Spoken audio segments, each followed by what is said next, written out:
Hey there, and welcome. In the world of business, a promise is pretty much everything. But, what happens when a promise gets broken? Today, we're diving deep into two really powerful legal safety nets, the contract of indemnity and the contract of guarantee. And trust me, by the end of this, you'll know exactly how they work, which one you need, and why it matters.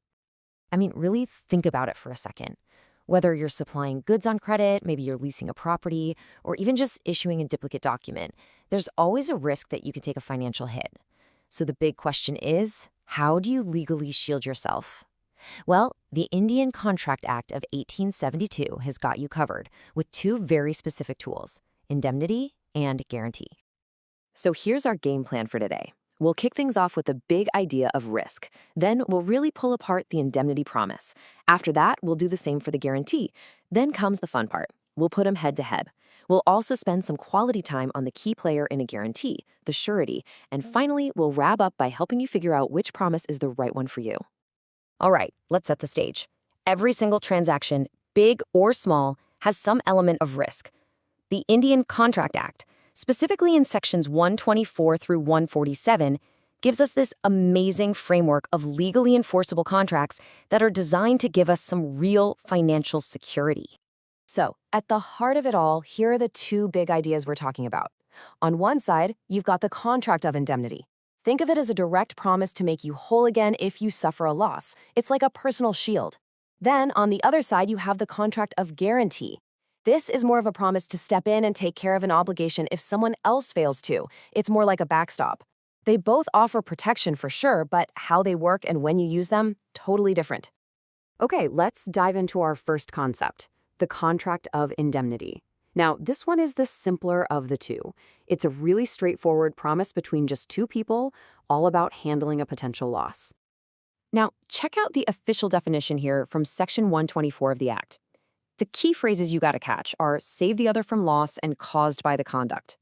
See, according to this strict Indian definition, it's limited to losses that come from human actions. This is actually a bit narrower than English law, which also includes losses from things like accidents or fires, acts of God. But, and this is important, Indian courts have often taken on that wider English definition, especially for things like fire and marine insurance, which are at their core contracts of indemnity. The names here are pretty simple and direct, which is nice. The indemnifier, well, they're the one making the promise, taking on that risk. And the indemnity holder is the one being protected, the one who's going to get compensated if that loss actually happens. It's a very clear two-way street. And this is a perfect real-world example of what we're talking about. So picture this. Mr. A has lost his railway receipt. To get his goods, the railway company needs some protection, right? What if the person with the original receipt shows up? So Mr. A signs an indemnity bond. He becomes the indemnifier, promising to cover any financial loss the railway company, our indemnity holder, might face. It's a classic two-party deal managing a very specific risk. Okay, let's switch gears and move on to the contract of guarantee. Now, you're going to want to pay close attention here because the whole structure changes the moment we add a third person into the mix. This is where things get a little more complex, but also incredibly useful. And here it is. This is the first and honestly the most fundamental difference.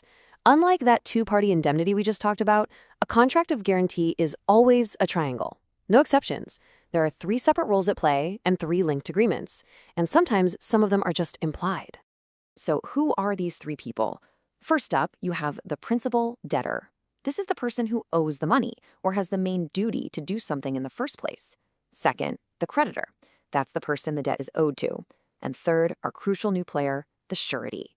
The surety is the one who makes a promise to the creditor, basically saying, look, if the principal debtor doesn't pay you, I will. This simple sentence just captures the soul of a guarantee, doesn't it? So in this scenario, Z would be the creditor, the one supplying the goods. Y is the principal debtor who's getting the goods, and X is the surety. Notice that X's promise isn't to just pay directly. It's conditional. It only happens if and only if Y defaults. That conditional nature is what a guarantee is all about. All right, time for the main event. We've looked at them one by one, but the absolute best way to really get these contracts is to put them side by side. This is where all those little distinctions are going to become crystal clear, and this is the stuff you really need to remember. This table right here is the key that unlocks everything. Let's walk through it. First, parties, indemnity has 2, guarantee has 3. Easy. Second, contracts. An indemnity is just one agreement. A guarantee, it's a whole web of 3 contracts, one between the creditor and debtor, another between the creditor and surety, and a third, implied one, between the surety and debtor. Now, liability. This is absolutely critical. The indemnifier's liability is primary. It's direct, but the surety's liability is secondary and conditional. It only wakes up when the debtor fails to pay. Fourth, the object. Indemnity is all about reimbursing a potential loss. A guarantee is about securing an existing debt or promise. And finally, the right to sue. After an indemnifier pays, they can't just sue a third party in their own name. But a surety, after they pay the debt, they can actually step into the creditor's shoes and sue the principal debtor to get their money back. Big difference. Guarantees are also super flexible. A retrospective one covers a debt that already exists. A prospective one is for debts that will happen in the future. A specific guarantee is for just one single deal, like guaranteeing one car loan. Once it's paid off, the guarantee is done. A continuing guarantee is for an ongoing relationship, like for a business's credit line with a supplier. It covers everything until it's officially canceled. And then there's a fidelity guarantee, which isn't about money at all. It's a promise about a person's honesty, often used for employees in roles like a bank cashier. So the surety is really the backbone of any guarantee, but being a surety isn't just about risk. The law actually gives them specific rights and very clear ways for their obligation to end. So let's take a look at the life cycle of their commitment. This principle of coextensive liability, this is fundamental. It basically means the surety is on the hook for exactly what the principal debtor was on the hook for. No more, no less. That includes the main amount, interest, any other charges. But the contract can put a cap on the surety's liability. And while the liability is secondary, it's not delayed. The very moment the debtor defaults, the creditor can go straight to the surety, often without even bothering to sue the debtor first. And this chart illustrates a super important point. After the surety pays the debt, they don't just walk away empty-handed. They actually get a whole new set of rights. And these rights are aimed at everyone else involved, the debtor, the creditor, and even any other co-sureties. This is the law's way of letting the surety get their money back. Let's quickly run through these rights because they're so important. Subrogation means the surety literally gets to step into the creditor's shoes, gaining all the power the creditor had against the debtor. Indemnity is the debtor's implied promise to pay the surety back for what they paid.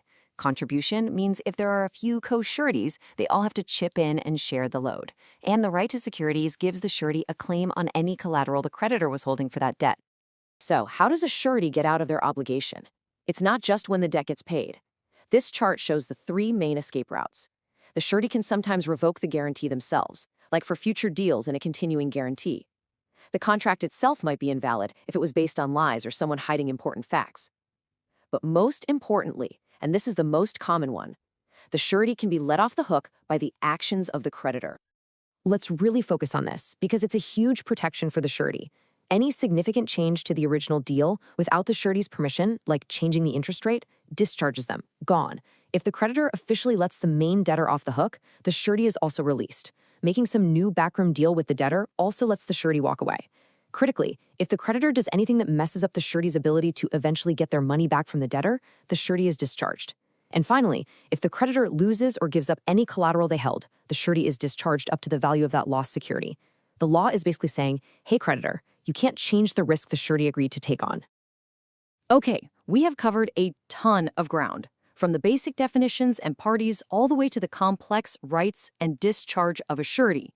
So let's bring it all home with a clear, practical takeaway that'll help you decide which of these legal tools is the right fit for your situation. Here it is. This is the simplest way to remember the difference. If you need to protect yourself from a potential loss that might pop up, you need a contract of indemnity, a 2-party shield. But if what you need is to make sure someone else's existing promise or debt gets paid, you need a contract of guarantee, a 3-party backstop. See? One is about the risk of a loss, the other is about the risk of a default.